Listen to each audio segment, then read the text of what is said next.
안녕하세요, 여러분. 굿모닝 정학 진행하는 여러분의 영디 최영희입니다. 자, 우리 오늘은 3주차에 진행했었던 정책과정 참여자 모형부터 시작해서 정책 집행 모형들까지 처음부터 쭉 한번 내용으로 정리해 보려고 합니다. 아시겠지만 빈칸을 태우는 것 자체가 중요한 게 아니라 그냥 전반적인 내용들 뭐 했었는지 한번 쭉 확인해 주시기 위한 용도로 보는 거니까 좀 영상이 길지만 여러분 저랑 내용 정리 한번 쭉 한다고 생각하시고 잘 따라와 주세요. 자, 가봅시다. 자, 소수의 지배계층과 다수의 피지배계층으로 구분된다. 그래서 지배계층의 역할에 주목하는 이론이 바로 엘리트 이론입니다. 유럽도 엘리트 이론이 있었지만 제가 미국 이론의 특징을 설명을 드리면서 밀즈의 지위 접근법과 헌터의 명성 접근법 얘기했고요. 지위 접근법은 전국 차원의 연구, 명성 접근법은 주로 지역 차원의 연구가 이루어진다. 지역 사회라고 설명했던 거 알고 계시죠? 지위 접근법은 정치 엘리트, 명성 접근법은 경제 엘리트의 역할 중요하게 봤다. 이것도 기억하실 거고요. 자, 다원론입니다. 이익 집단의 역할에 주목하죠. 다양한 세력들에게 권한은 분산되어 있습니다. 이익 집단들은 정부 정책 과정에 동등한 접근 기회를 보유하기 때문에 영향력의 차이가 일시적으로 있는 것처럼 보이지만 실제 권력이 유지된다, 균형이 유지된다 이렇게 얘기했고요. 특수한 이익에 치우치지 않는다는 걸 설명하기 위해서 잠재 이익 집단 이론, 그 다음 중복회원 이론 이런 것들을 설명하는 것 아마 알고 계실 거예요. 자, 이 다원론 연구의 끝판왕이 바로 달의 연구였죠. 뉴헤이븐시를 대상으로 했었던 연구에서 행태주의적 관점으로 선출직 공직자들은 선출직 엘리트들은 선거 때문에 이익 집단 영향력에 신경을 쓸 수밖에 없다. 정책 영역별로 영향력을 행사하는 엘리트가 다르고 그래서 엘리트는 집중적인 힘을 가지지 못하고 엘리트보다 이익 집단이 더 큰 힘을 갖는다. 이렇게 얘기하죠. 자, 엘리트 이론과 다원론 다음에 달의 다원론을 비판하는 과정에서 신 엘리트 이론, 무의사결정론 나오게 되고요. 무의사결정론 대중에 대한 억압과 통제를 통해 엘리트에게 유리한 정책만, 의제만 설정이 된다. 그러면서 정치 권력의 두 얼굴, 정치 권력에는 밝은 얼굴과 어두운 얼굴이 있다. 그래서 달의 다원주의가 밝은 얼굴만 고려했기 때문에 하나의 측면만 고려하는 걸 비판했죠. 그래서 이 신엘리트 이론에서 무의사 결정을 유도하니 무의사 결정을 통해 지배계급에게 대응하는 사람들을 다루는 방법이 보통 폭력, 그 다음 수정 정책에 대한 요구를 봉쇄하기 위해서 지배적인 질서를 수정하고 보완하는 거, 혜택을 박탈하는 거, 지배적인 규범과 절차를 강조하는 거. 이게 가장 직접적이고, 그 다음 요게 가장 간접적인 방식. 직접성에 따라 제가 순번을 매겼습니다. 대표적인 학자는 바우라우 마라츠고요. 자, 그 다음 조합주의. 조합주의는 국가의 강제성에 기반을 두고 있는 국가조합주의와 이익집단 자발성에 기반을 두고 있는 사회조합주의로 구분이 됐고요. 자, 정책 네트워크 모형도 했죠. 다양한 공식적, 비공식적 참여자들을 통해서 이루어지는 네트워크의 형태고요. 하위정부 모형이 맨 처음 등장을 했습니다. 이 하위정부 모형의 참여자, 정부 관료, 그 다음 의회 상임위원회 의원, 그 다음 이익집단. 너무 견고한 형태의 결합이기 때문에 우리가 이들을 철의 삼각이라고 부르기도 한다고 했고요. 이건 서로가 이해관계를 함께 가지고 있기 때문에 호의적인 관계이기 때문이다. 이렇게 설명합니다. 이 하위정부의 모형을 비판하는 과정에서 미국 중심으로 나타났던 모델이 바로 이슈 네트워크 모형. 다양한 행위자들이 공식, 비공식적인 방법으로 정말 많이 참여하고요. 그래서 일시적이고요. 굉장히 느슨한 집합체의 형태를 가지게 된다. 이렇게 얘기를 했습니다.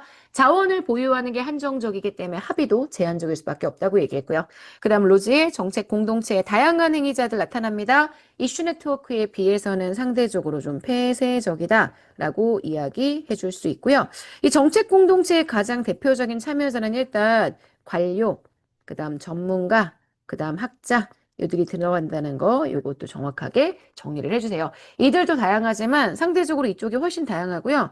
관료나 전문가나 학자 이렇게 들어가는 그런 형태가 정책 공동체의 특징이고 정책 공동체는 교환 관계. 모든 참여자들이 자원을 가지고 있기 때문에 서로 간에 보통은 포지티브 썸의 교환 관계를 가지게 된다. 이렇게 볼 수 있습니다. 자, 3종 오류. 영희가 제일 싫어하는 오류, 2종 오류, 그 다음 1종 오류.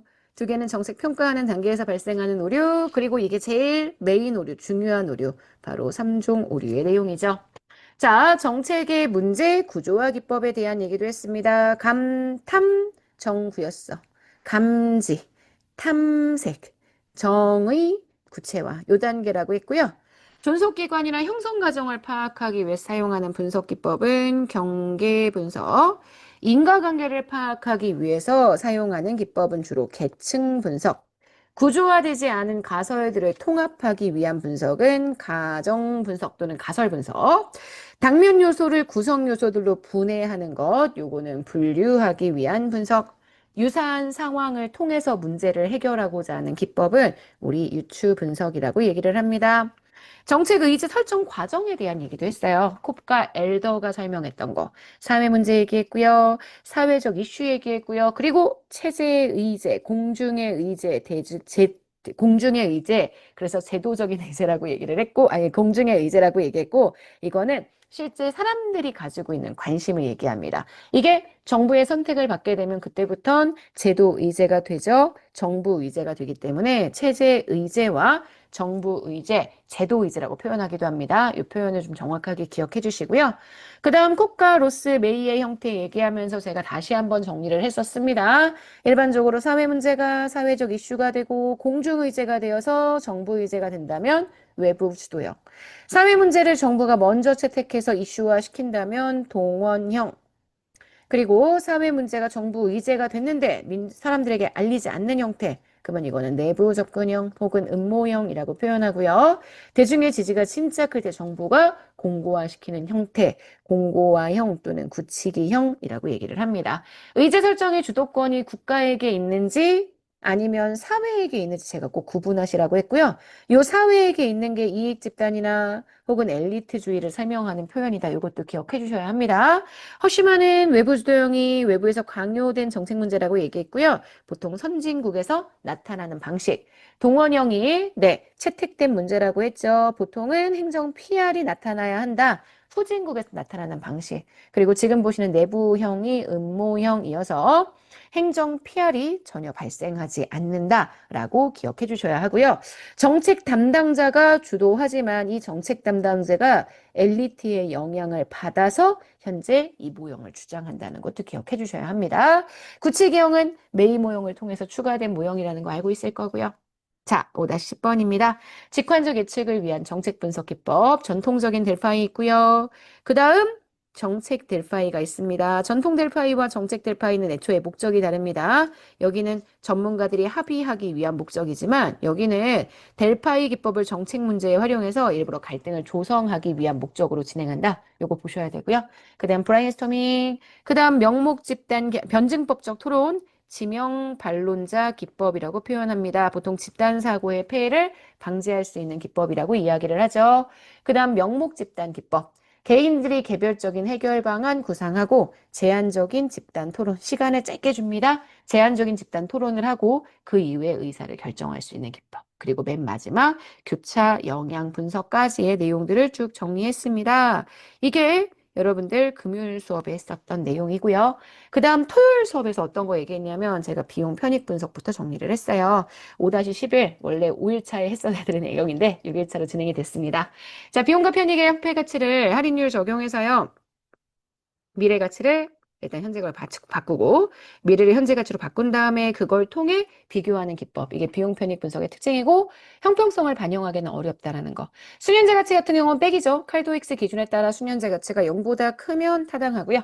편익 비용 비율은 1보다 크면 제가 요거 설명하면서 여러분들 비용보다 편익이 큰 판단이 합리적인 판단이다. 이런 얘기들을 진행했습니다. 내부 수익률은 할인율을 계산할 수 없을 때 보통 하죠. 그래서 수년제 가치가 0일 때, 편익 비용 비율이 1일 때의 고 할인율, 여기서는 수익률의 개념으로 보셔야 합니다. 이 수익률을 가지고 시중의 금리와 비교하는 형태로 진행하게 되면 이게 내부 수익률 개념이라고 얘기했습니다. 자, 그 다음 우리는 의사결정 모델에 대한 정책결정 모델에 대한 이야기들을 진행을 했죠. 합리모형, 인간의 합리성을 경제적 합리성 아니면 완전한 합리성이라고 표현합니다. 모든 대안과 모든 결과를 다 고려해서 의사결정을 하는 비현실적 모형, 합리 모형이고요. 인간의 인지 능력상의 한계가 있기 때문에 합리 능력의 합리 모형에 대한 도전으로 만족 모형 나타나죠. 우리 행정적 합리성, 제한적 합리성이라고 이야기를 합니다. 만족할 만한 일부의 대안들만 설정하고 그에 대한 결과를 순차적 혹은 연속적 이렇게 따지게 되는 게 만족 모형의 특징이고요. 점증 모형입니다. 기존 정책을 토대로 보완합니다. 약간 개선된 정책을 추구하죠. 그래서 우리가 보통 얘기하는 정치적 합리성 기반으로 해서 이루어지는 모형. 약간 향상된 정책 결정에 치중해서 점진적인 변화를 중심으로 하는 모형 나타납니다. 목표와 수단의 분석이 중요하지 않다. 그래서 미실시라고 표현하는데 사실 이거는 중요하지 않다는 의미라고 얘기를 했었습니다. 그 다음 개인 차원의 의사결정 모형 변형하면 이게 혼합 모형과 최종 모형입니다. 혼합 모형, 혼합 주사 모형, 합리 모형과 점증 모형 두 개를 믹스하게 되고요. 근본적인 결정은 합리 모형, 세부적인 결정은 점증 모형. 그래서 사회적인 지도 체계를 갖추고 있는 그런 사회에서 사용하기 편리한 모형이다라고 얘기를 했죠. 그에 비해서 최종 모형, 정책 결정의 합리적 요소와 초합리 요소 두 가지를 모두 강조하게 됩니다. 그래서 지금 보시는 초합리적인 요소에서 정책을 결정하기 이전 단계, 우리 초정책 단계라고 얘기하죠. 이 초정책 결정 단계. 이 초정책 결정 단계는 직관적 판단을 상당히 중시하게 된다. 우리가 이렇게 정리할 수 있습니다. 그리고 실제 의사결정은 합리 모형에 입각해서 이루어지게 되죠. 자, 6-3번입니다. 집단 차원의 의사결정 모형, 회사 모형 얘기 나와 있죠. 서로 다른 목표를 가지고 있는 구성원들의 연합체가 회사입니다. 사이먼의 만족 모형과 내용이 비슷하고요. 갈등이 발생할 때만 해결합니다. 갈등의 준해결, 표준운영 절차, 조직이 학습하게 되고요. 그리고 문제 중심의 탐색. 사실 문제를 중심으로 먼저 탐색하고 그 다음 갈등의 준해결, 이걸 통해서 학습을 하면 표준운영 절차를 구성할 수 있다. 제가 이렇게 얘기했습니다. 자, 그래서 하위 조직들끼리 문제를 하위 문제로 분해한다. 이렇게 얘기했죠. 쓰레기통 모형도 봤습니다. 쓰레기통 모형은 여기가 포인트, 조직화되어 있는 무질서. 이게 포인트입니다. 그래서 문제를 어떻게 해결하고 싶은지 잘 몰라요. 불명확한 선호, 불확실한 기술, 그 다음 일시적인 참여자. 하지만 우연히 문, 해, 참, 선입니다. 문제, 해결책, 참여자, 선택의 기회. 네 가지가 결합하게 되면 의사결정이 날치기나 혹은 짐 빼기 등의 굉장히 변칙적인 방식으로 이루어진다. 쓰레기통 모형이 되죠.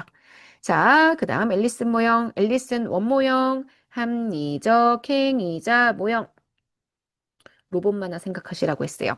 자, 모형 2, 우리 조직 과정 모형. 정말 회사 모형과 굉장히 유사하다고 말씀드릴 수 있고요. 그 다음 우리 제일 마지막 관료 정치 모형.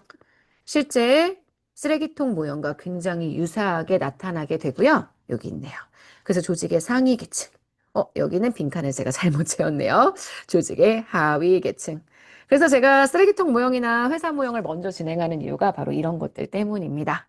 자, 6-6입니다. 정책 결정 모형, 사이버네틱스 모형, 시스템 공학의 사이버네틱스 응용해서 반복적인 의사 결정, 그죠? 수정이나 환류를 통해서 조정되는 반복적인 의사결정 얘기하고요.